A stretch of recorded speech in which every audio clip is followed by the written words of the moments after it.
The Hall of Guardians hummed with an eerie silence. The Atlantean core pulsed softly at the chamber's center, casting long shadows against the coral-forged walls. Damaris stood over the holographic map of Atlantis, his jaw set in deep contemplation. His golden trident rested against the war table beside him. Across from him stood Fereon and Gala, their armor still bearing the marks of recent battles. "We have a critical issue," Damaris said, tracing a red zone beneath the northern trade district and the eastern aqueducts. Stavros's corruption is spreading rapidly into the ancient tunnels beneath Atlantis. If we fail to contain it, the city's foundation could be compromised. Fereon folded his arms, his eyes narrowing in concentration. "So Night Mariner has established his base underground?" Gala studied the projection intently. The submerged caverns are ancient and untouched for centuries. If the corruption has infiltrated them, it means Stavros is attempting to sow his influence into the very core of Atlantis. Damaris nodded firmly. "That's why I'm sending the two of you on this reconnaissance mission. Your objective is to locate the source of this corruption. If you can neutralize it, do so. However, if the situation becomes too hazardous, retreat and regroup." Fereon smirked, cracking his knuckles. "How perilous are we facing?" Damaris met his gaze directly. "Stavros's strength is waning, which makes him increasingly reckless." Gala crossed her arms, her expression thoughtful. "I understand the gravity of the situation." Damaris extracted 2 radiant beacons, placing them in their hands. "These are aquascan beacons. If you locate the source, plant one, and Joe will analyze it from the surface." Fereon pocketed the device. "I understand. Let's proceed." Gala sighed, already anticipating his next remark. "If you make another water pun, I'm leaving you behind." Fereon grinned. "We'll see about that. Get it? See?" Gala rolled her eyes, but couldn't suppress a small smile. The submerged caverns loomed ahead, a jagged chasm descending into uncharted depths.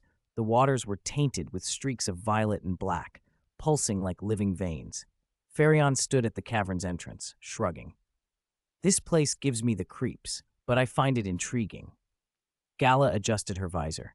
"Unnatural energy readings indicate that we're in the right location." They plunged into the water. The temperature dropped as they descended deeper. Schools of bioluminescent fish darted away, their once radiant glow dimmed by the pervasive corruption seeping into the environment. After a few moments of silence, Gala pointed ahead. "There! See that?" Nestled within a vast cavernous trench was a twisted mass of corrupted coral, pulsating with dark energy. Tendrils of shadow slithered outward, latching onto the surrounding rock. Fereon grimaced. "That certainly appears malevolent."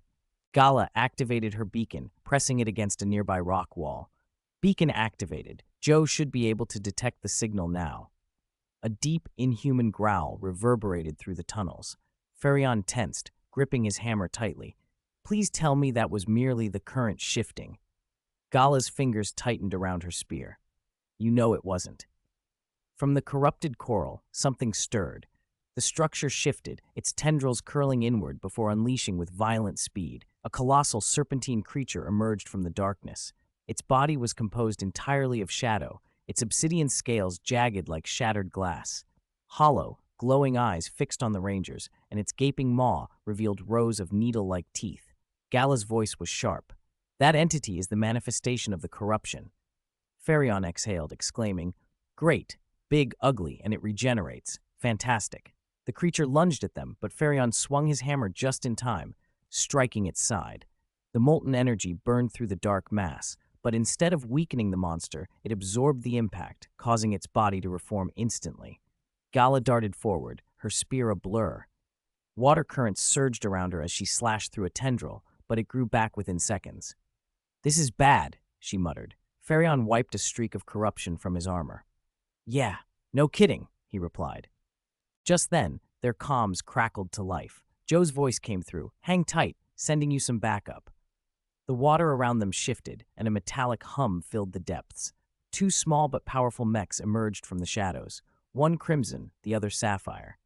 Their forms unfolded, wrapping around Fereon and Gala like Atlantean battle armor. Fereon's armor expanded, reinforced with crimson-plated gauntlets and hydraulic boosters. His hammer glowed brighter, surging with enhanced energy. Gala's suit adjusted, becoming sleek and flexible with hydro thrusters that enhanced her speed. her spear's blade elongated, crackling with charged currents. Joe's voice chimed in, "Meet your DemiZords." Fereon blinked in surprise. "Okay, this is cool," he said. Without hesitation, Gala lunged forward, and the fight shifted. With their newfound power, the Rangers overpowered the creature. Fereon's enhanced strength allowed him to strike harder and faster, sending cracks of fiery destruction through the monster's form. Gala's hydro thrusters propelled her with lightning speed, her spear striking with precision. The creature howled as the corrupted coral crumbled, and the monster collapsed, dissolving into the darkness. The cavern shook violently, and Gala's eyes widened in realization. "We need to go. Now," she said urgently. Meanwhile, Stavros's condition worsened. The inky abyss surrounding Night Mariner stretched endlessly, consuming all light. The only illumination came from the jagged fissures in his fractured armor, flickering erratically like a dying ember. His once powerful form now trembled violently, racked with relentless tremors. The dark energy that had fueled his strength now devoured him from within, like a parasite outgrowing its host. Staggering, he clutched his serrated trident tightly, using it as a crutch. Every movement sent sharp, excruciating pain through his veins. His breathing came in ragged gasps, each inhale a struggle, each exhale laced with a faint guttural snarl of defiance. He was dying. His grip on his trident loosened for a fleeting moment, his fingers trembling, his breath ragged. His body no longer obeyed him, his strength slipping away like sand through an open palm. He may be dying, but he was not finished. With a growl, he forced himself back to his feet, his body screaming in protest. He clenched his jaw, his crimson eyes narrowing, and locked onto the distant city above. "If I am to fall, I will take all of Atlantis with me." Back at the Hall of Guardians, the pulsing glow of the Atlantean core casting long shadows against the coral-forged walls. The room, usually filled with strategy, duty, and war councils, now held a far heavier weight, a moment poised on the brink of irrevocable change. Demaris stood at its center, his golden trident at his side, his mind still fresh from battle. His thoughts were a storm of uncertainty, still reeling from what Fereon and Gala had uncovered. He had felt the weight of duty before, but nothing compared to what he was feeling since Proteus confronted him. "Demaris, we need to talk about this," Proteus said as she entered the room. His body froze, his breath hitched. He turned slowly, as if moving too fast would shatter the moment. His amber eyes locked onto Proteus, searching for hesitation, doubt, but there was none. Her sapphire robes flowed gently, framing her like the very essence of the sea. Demaris swallowed hard. His voice came out low, uncertain. "I know, I'm so happy, but I can't help but feel the weight on Atlantis on me even more than before." Proteus exhaled, her composure steady but her voice softer, more real. "You are going to be a great father, just as you are a great warrior." For a moment, he forgot how to speak. He had fought monsters, led battles, and held the weight of Atlantis on his shoulders. But this was something else entirely. A child, their child. His mind raced, questions colliding into one another in a frantic blur. What does this mean for us? What does this mean for Atlantis? How do I even begin to process this? The weight of it was immeasurable, yet when his gaze flickered down, catching the way her hand instinctively rested against her stomach, a new thought pierced through the storm in his head. It wasn't just a concept. It was real. A life. As the two shared such a deep, special moment, Prince Trident stood in the shadows, unseen. He had come expecting another war briefing, another strategy meeting about Night Mariner and the growing corruption. But instead, he had heard something else entirely, something he wasn't meant to hear. His fists clenched. His entire life had been dedicated to Atlantis' future. He had spent years training to be its king, to take the throne when the time came. And now everything had changed. His mind swirled with the implications. A child born from Proteus. A child who, by right of blood, could challenge his claim to the throne. Atlantis followed tradition, but this was unprecedented. Would the court allow this? Would their father? And worse, would Proteus herself now change her mind?